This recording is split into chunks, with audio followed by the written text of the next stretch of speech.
Have you noticed a quiet shift in the travel conversation lately? More and more travelers, particularly from the United States and Canada, are asking not just where to go for warm weather escapes, but why not somewhere new? Somewhere beautiful, tropical, English-speaking, but just far enough off the beaten path to feel like an adventure. Enter Belize. In today's episode, we're asking the question, is it safe to travel to Belize? I'm Stephen with the Travel Safety Network.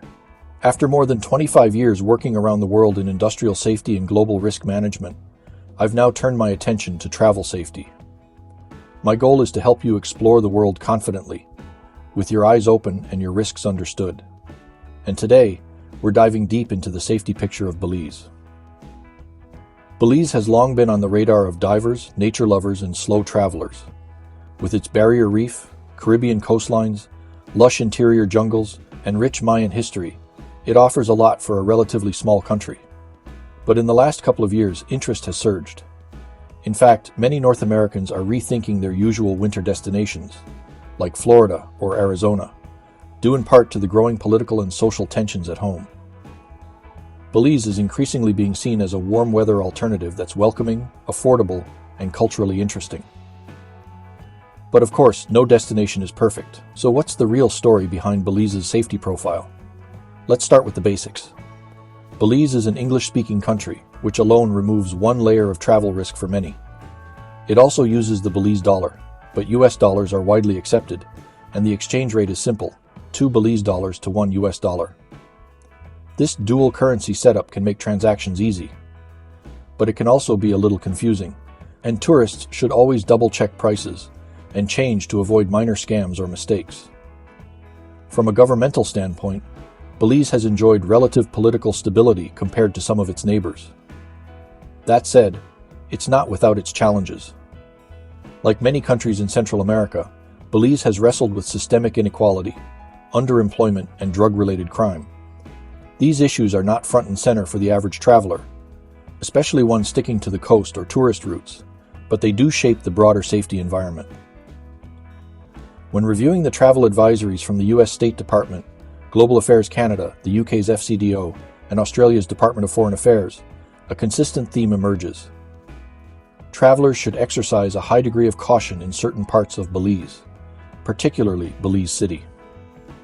In fact, many government advisories specifically recommend limiting time in Belize City to essential business or transportation connections. Why? Because Belize City, while the country's former capital and still a major port and commercial center, struggles with elevated levels of violent crime. Much of this violence is gang-related and tends to occur in specific neighborhoods, often at night. Tourists are rarely the intended targets, but they can sometimes find themselves caught in the wrong place at the wrong time. Pickpocketing, bag snatching, and opportunistic theft are also concerns in crowded areas, particularly near bus terminals, ports, and city centers. But here's the good news. Most travelers to Belize aren't spending extended time in Belize City. The country's tourism draws lie elsewhere. Ambergris Caye, Caye Caulker, Placencia, San Ignacio, the Mountain Pine Ridge, and the outer atolls. These areas are generally far safer and better equipped to cater to visitors. The atmosphere is more laid back, the crime more opportunistic than violent, and the presence of tourism police or community watch programs is more visible. That being said, even in these more tourist-friendly areas, petty theft can be a problem, especially when valuables are left unattended on beaches, in rental golf carts, or in unsecured hotel rooms.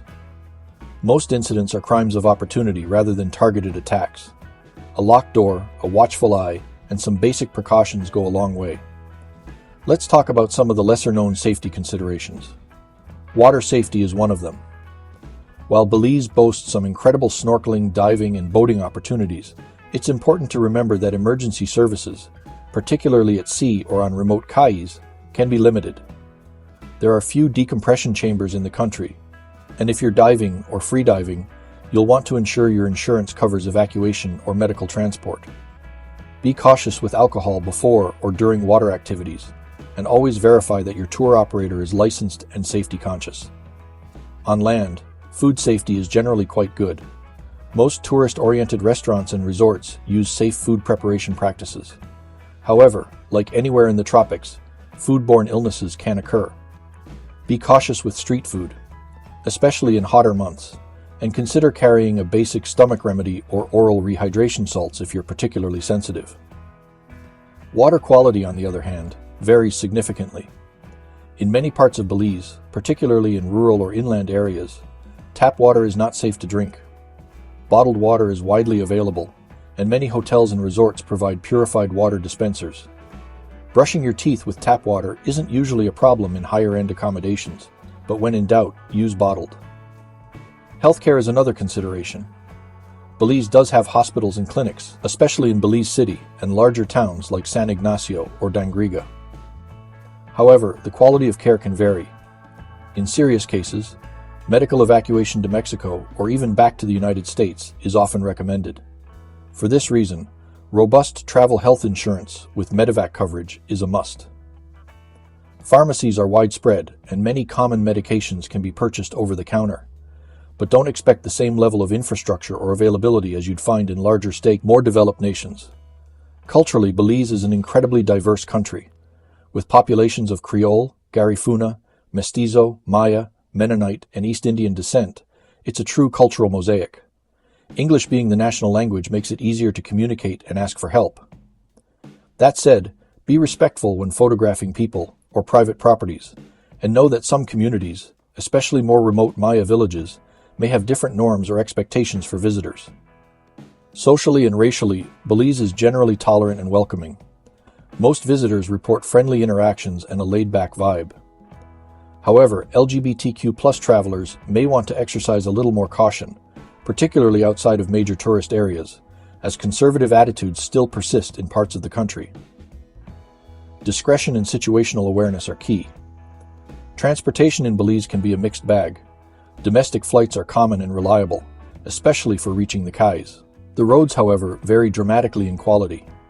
Main highways are paved, but once you get off the beaten path, potholes, unlit roads, and livestock crossings are the norm.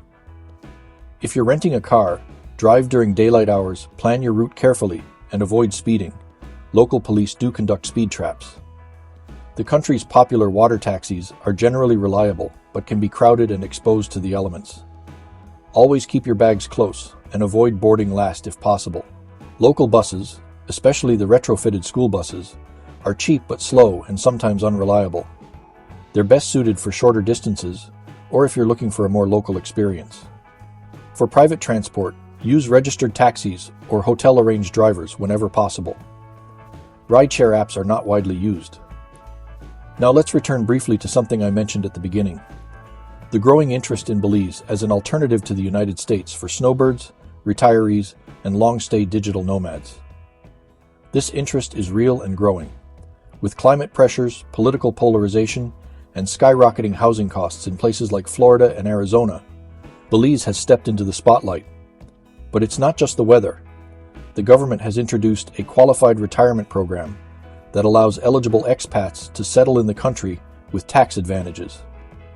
The influx of North Americans has helped boost infrastructure in places like Corozal, Plasencia, and San Pedro, while also raising questions about sustainability and cultural change. If you're thinking of visiting Belize with an eye towards staying longer, it's a great place to begin, but go informed. So, is it safe to travel to Belize? For most travelers, especially those sticking to tourist centers and making wise decisions, the answer is yes. Belize is warm, beautiful, culturally rich, and full of unforgettable experiences. But it's also a country with real challenges. Petty crime, underdeveloped infrastructure, healthcare limitations, and regional inequalities do present risks. Your job is to respect the environment, remain aware of your surroundings, and plan ahead. And if you're looking for a little peace of mind, stick around, because at the end of this video, I'll share a special resource I've created that outlines 10 practical safety steps for any trip to Central America, including some Belize-specific tools that you can download and use for your next adventure. So here's your call to action. If you found this video helpful, hit that subscribe button and turn on notifications so you never miss a destination safety breakdown. Share your own experiences in the comments. Where did you go in Belize? What did you love? And what surprised you? And finally, if you're considering Belize for your next trip, or even as a long-term destination, reach out to me and my team at True North Travel. We're happy to help you plan something smart, safe, and unforgettable. Until next time, this is Stephen from Travel Safety Network, helping you see the world with open eyes and steady feet. See the world and stay safe, and I'll see you in the next video.